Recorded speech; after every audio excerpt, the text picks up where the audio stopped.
A lot of content creators are speaking out. And I welcome that change, of course. It felt very lonely for quite a while, whether it be celebrities, whether it be content creators in this sphere. I mean, look at this. Cinna says she's confused why saying I sparked so much backlash. I thought it was such a lukewarm take. I don't think it was a crazy take at all. 65,000 likes. I go on Twitter yesterday.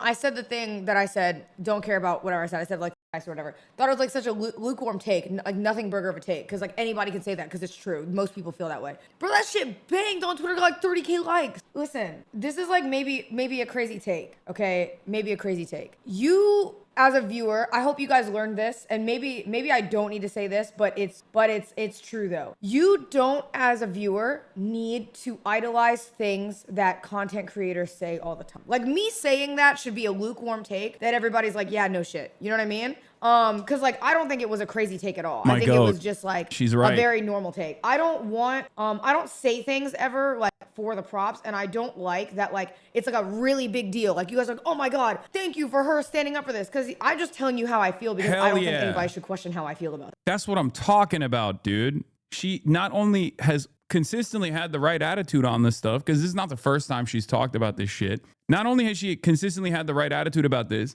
but she was speaking out at a time when people were getting punished for it. People were getting bullied and ritualistically humiliated by some of the largest content creators on the internet. And she's totally correct on this, where it's like, I'm just one streamer. Me coming out and saying this lukewarm take is not for your props. I'm saying it because it's true. What do I always tell you?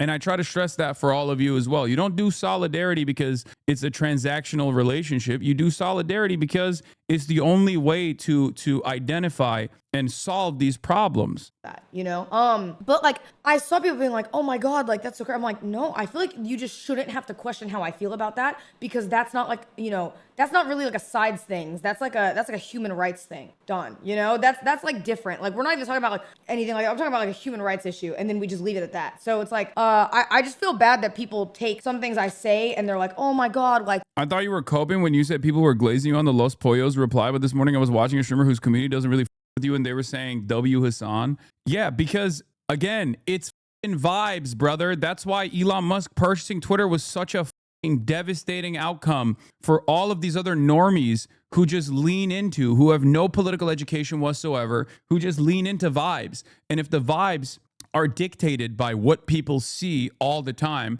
and what people see all the time is a normalization of like unimaginable, unchecked, unvarnished sentiment and bigotry, they're going to go, okay, this is what everyone is saying. And now I'm getting peer pressured. I'm getting peer pressured into also believing that stuff. That's it. But now that the tide is turning, people are going to go, okay, you know what? There was one guy who was staying, he was, standing on business, 10 toes down and saying, no, we are woke around these fucking parts. Okay. This anti-woke shit is inevitably going to come to an end. And now now we're at the precipice of that sea change, as I've been signaling over and over again. Yeah, of course, people are eventually going to go, you know what? It was actually cool to say these things. My bad, my mistake. I didn't realize that Hassan was right. But I don't want people to only be on board with this movement because like their favorite content creators are on board with it. This is my point. Like you need to organize. You need to take it beyond your favorite content creators. Something that I mention all the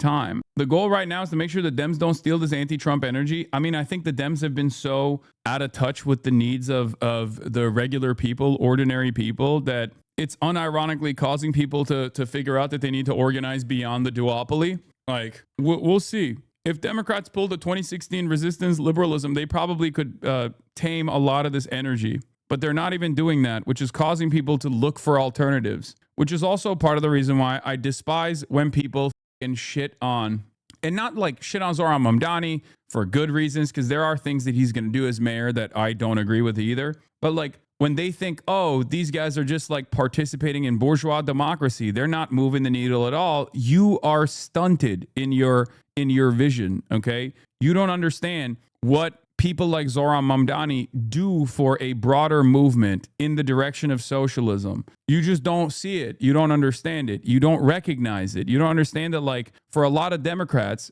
which is, hate to admit it, still the largest self-identifying political movement on the ostensible left flank of American democracy, Okay. It makes normie Dems look to people like Zohran Mamdani and go, wait a minute. So a socialist isn't a scary thing at all. A socialist just means like a Democrat that does the right things. A socialist just means that you're just like a real Democrat, like you're a fighter. And once again, this is just the first step in the right direction. This doesn't mean that it's the, this doesn't mean like, okay, you elect people like Zohran Mamdani and you move on. That's not what I'm saying at all. In October 2024, the month that Mamdani launched his campaign, New York City DSA had 5,910 members, while the national DSA as a whole had 50,713 members. By December 2025, New York DSA had grown to 13,145 members, and the national DSA had grown to 92,000 members. And the reason for why this is significant is because this kind of like electoralism actually opens up a pathway for even a viable third party option. This is what I always stress. I always try to explain to you guys that like there is already a opportunity ripe for seizure here in the Democratic lane. It doesn't have to end with the Democratic Party. It can go beyond the Democratic Party. That's part of the reason why I say like, oh, it's not entryism. It's not entryism at all. What are you not happy with what Zohran's doing? I mean, it's like shit here and there. Like obviously Police Commissioner Tisch is something that I've been very critical about.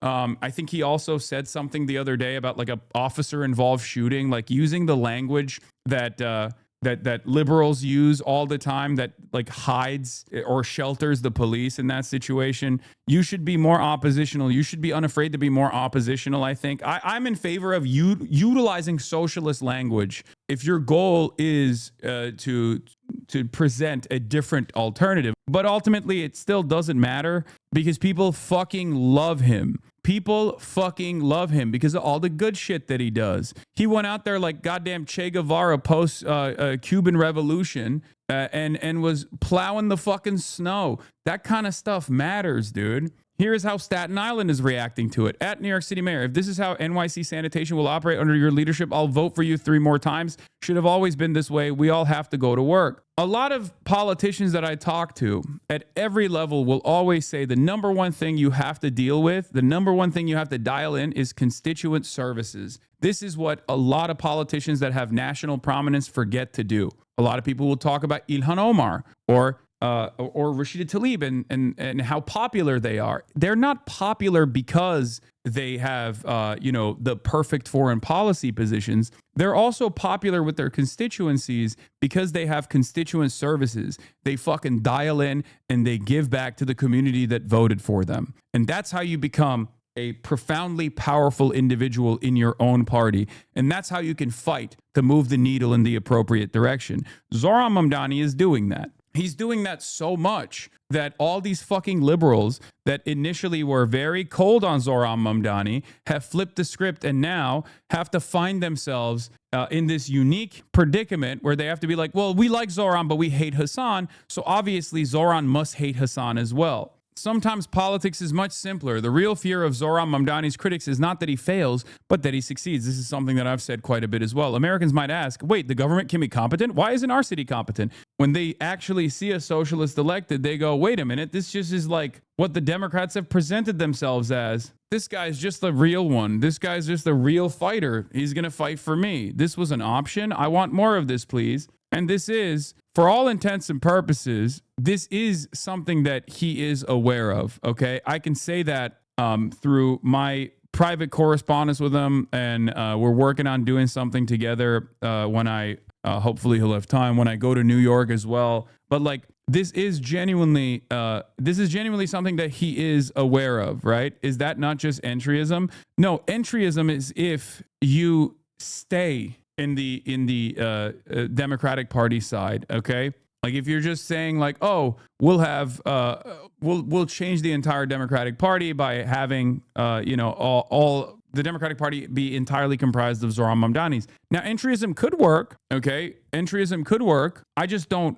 know if it will, okay? In theory, it has not worked, or in practice, it has not worked. In theory, I understand it, but ultimately, that's not my goal. Like, I don't care. If the Democratic Party became a true workers' party, a true communist party, a true socialist party tomorrow, I'd be in support of it. That's why I always say I am agnostic when it comes to political delineations past the point of anti-capitalism. Okay? If you are an anti-capitalist, you're moving the needle. You can be further to my left. You can call me a fucking reactionary. You can call me a rad lib. You can do whatever the fuck you want. But I believe that you play a role in moving the population in the appropriate direction. I'm pragmatic to a fault like that.